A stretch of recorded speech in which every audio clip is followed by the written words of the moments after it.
Cordial saludo, doctor Marco Antonio Escobar y compañeros del doctorado en Ciencias de la Educación.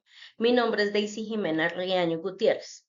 Partícipe en la asignatura de métodos cuantitativos en la investigación educativa. El día de hoy, mediante esta presentación, daré a conocer la selección de un tipo de diseño, el cual es denominado cuasi experimental, en el que se dará a conocer su relación con características, limitaciones, ventajas y la adaptabilidad. Para desarrollar una investigación es importante seleccionar un diseño con el fin de orientar el fenómeno de estudio y a su vez hacer el análisis de la intervención en una variable, especialmente dentro de un contexto real como es el campo educativo. Por esta razón se selecciona el diseño cuasi experimental en el cual se da a conocer características, limitaciones, ventajas y las aplicabilidades en cuanto al contexto real. Dentro de los tipos de diseño, selecciona el diseño cuasi experimental, teniendo en cuenta que es el apropiado para este contexto educativo real. Al identificar los grupos disponibles o los grupos que ya están conformados y no es una selección de manera aleatoria o al azar. Al mismo tiempo se pueden reconocer los efectos según la intervención, ¿sí?, de la estrategia que se aplique y los podemos analizar desde un antes y un después según la aplicabilidad de la estrategia, llevando a cabo un análisis comparativo en cuanto a los resultados obtenidos. Este diseño cuasi experimental contiene 4 características fundamentales. En primer lugar, recordemos que hace parte de un contexto real y en este caso es un contexto educativo, en el que se caracteriza o se acomoda a la caracterización de estudio. En segundo lugar, contamos con una variable independiente, el cual hace relación a la estrategia que se va a aplicar. En tercer lugar, contamos con una variable dependiente, que es la que vamos a estar observando en cuanto a cambios o efectos según la intervención de la estrategia que se aplique. Y finalmente, pues es importante recordar que en cuanto a este diseño, siempre los grupos son intactos porque ya contamos con grupos que están previamente formados.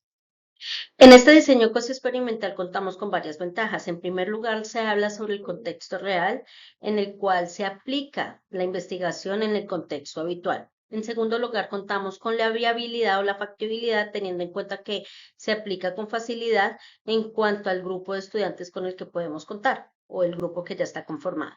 En tercer lugar, nos habla de que se debe conservar el contexto, no es necesario modificar o transformarlo en un escenario artificial.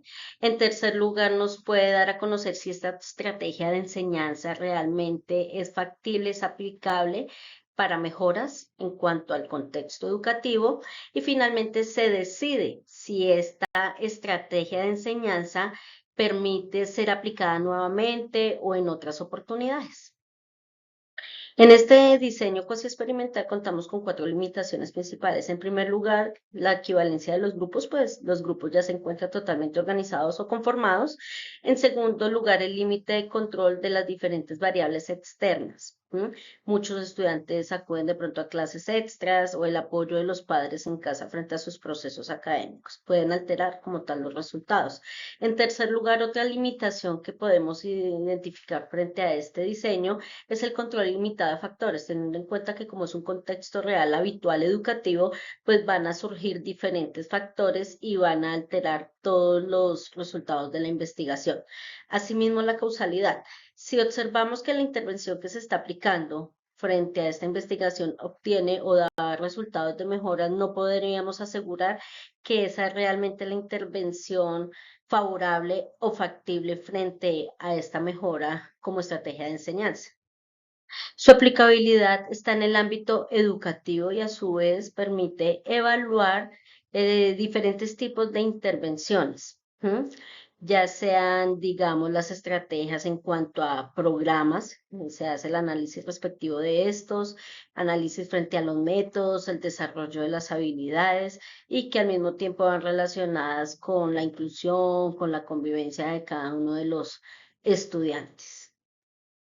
En conclusión, este diseño cuasi experimental permite un desarrollo investigativo óptimo, teniendo en cuenta que analiza los diferentes efectos según la intervención en una variable totalmente definida. Y es posible pues hacer el análisis como tal de los resultados que se obtienen. Al mismo tiempo, se puede notar que es un buen respondiente en cuanto al contexto educativo, teniendo en cuenta que va totalmente relacionado con los objetivos propuestos de la investigación.